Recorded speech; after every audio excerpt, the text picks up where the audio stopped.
Once upon a time, in a beautiful village surrounded by lush green hills and sparkling rivers, there lived a wise and kind little elephant-headed boy named Ganesha.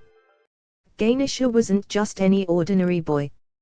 He was special. He had the head of an elephant, big, floppy ears, a long trunk, and a big, round belly. Ganesha was always happy and cheerful, and everyone in the village adored him. His best friend was a tiny little mouse named Mushak, who was always by his side. One morning, as the sun peeked over the hills, Ganesha sat under the grand old banyan tree, enjoying his favorite sweet treat, modaks. Ganesha loved modaks so much that every time he ate one, his eyes sparkled with joy. Just as Ganesha was about to pop another modak into his mouth, Mushak came scampering up to him, squeaking loudly. "Ganesha! Ganesha! Something terrible has happened."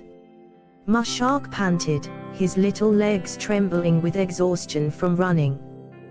Ganesha looked at Mushak with concern. "What's wrong, Mushak? Why are you so worried?" "The village is in trouble," Mushak squeaked.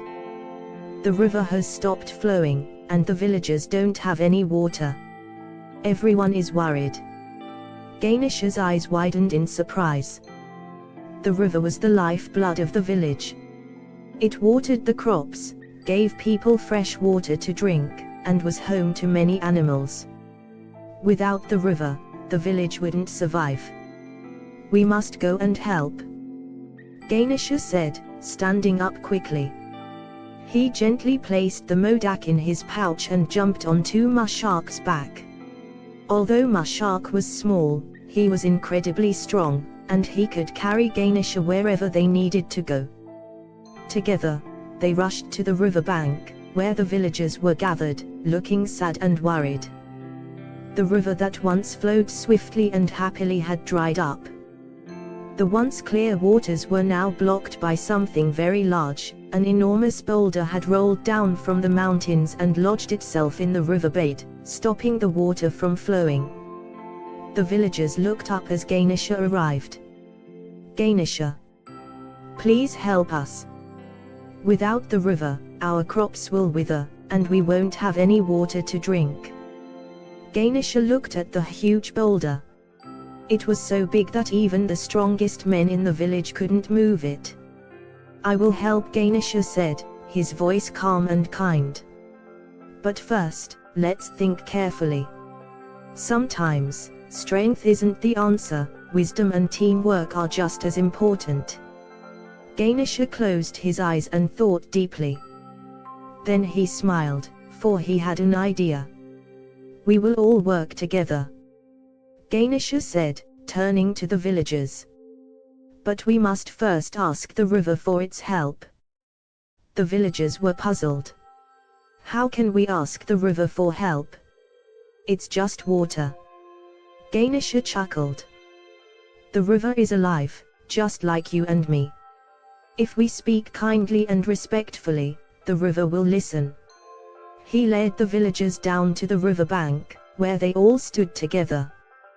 Ganesha raised his trunk to the sky and called out, "O great river, we are sorry that you've been blocked.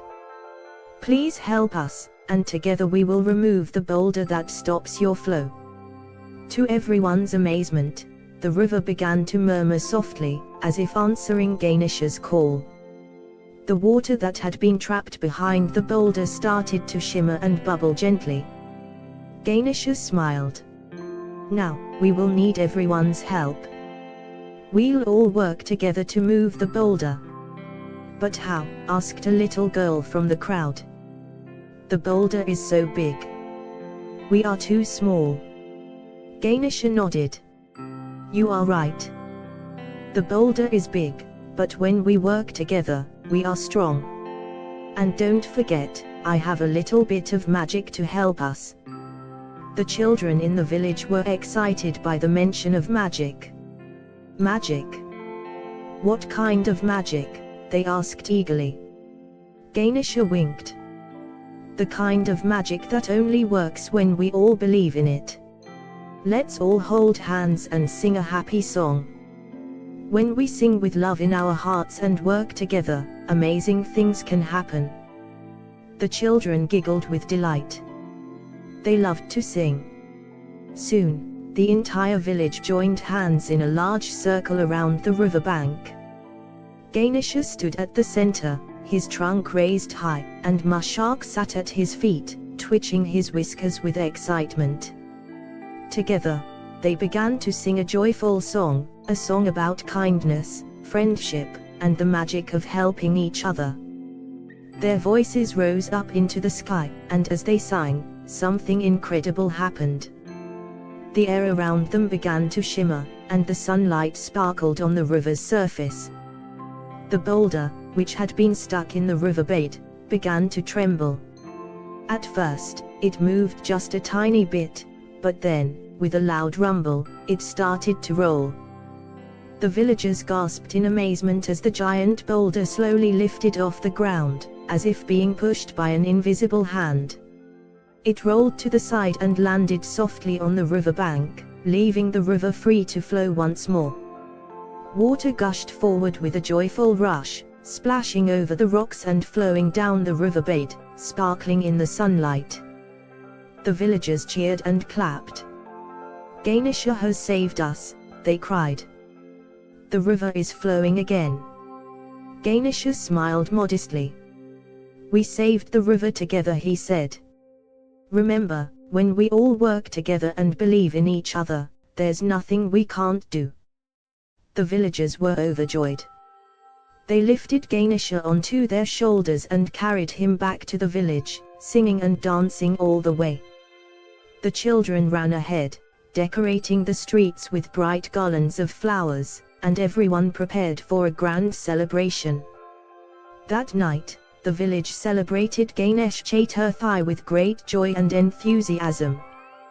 The entire village was decorated with colorful lights and banners, and the air was filled with the delicious aroma of sweets, especially Ganesha's favorite modaks.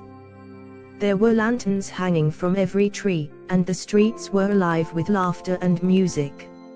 In the center of the village square, a beautiful clay statue of Ganesha was placed on a large platform, surrounded by flowers and candles. The villagers gathered around the statue to offer their prayers and thanks to Ganesha for saving their village and bringing the river back to life.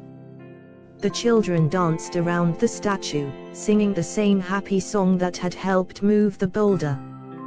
Ganesha watched them with a big smile, his heart full of happiness.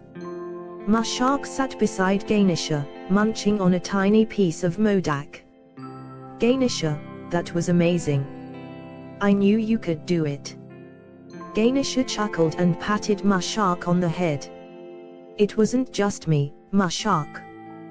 The magic happened because everyone believed in it. When we all come together with love and kindness, even the biggest problems can be solved." As the night grew darker, the villagers continued their celebrations, lighting fireworks that sparkled like stars in the sky. The children danced and laughed, and Ganesha joined them, spinning around with joy. It was a night filled with magic and happiness, and everyone felt the power of friendship and teamwork. The next morning, as the sun rose over the hills, the villagers gathered once more by the river. They carefully placed the beautiful clay statue of Ganesha into the water, letting it float gently downstream. "Goodbye, Ganesha," the children called out, waving to the statue as it drifted away. "Thank you for saving us. We'll see you again next year." Ganesha watched with a smile as his statue floated away. He knew that the villagers would remember the lesson they had learned, that kindness, wisdom, and working together could solve any challenge. And so, every year after that, the village celebrated Ganesh Chaturthi with great joy, remembering the magical day when Ganesha and the villagers worked together to bring the river back to life. As for Ganesha, he and Mushak continued to have many more adventures, always ready to help those in need and share the magic of love and friendship with everyone they met. The end.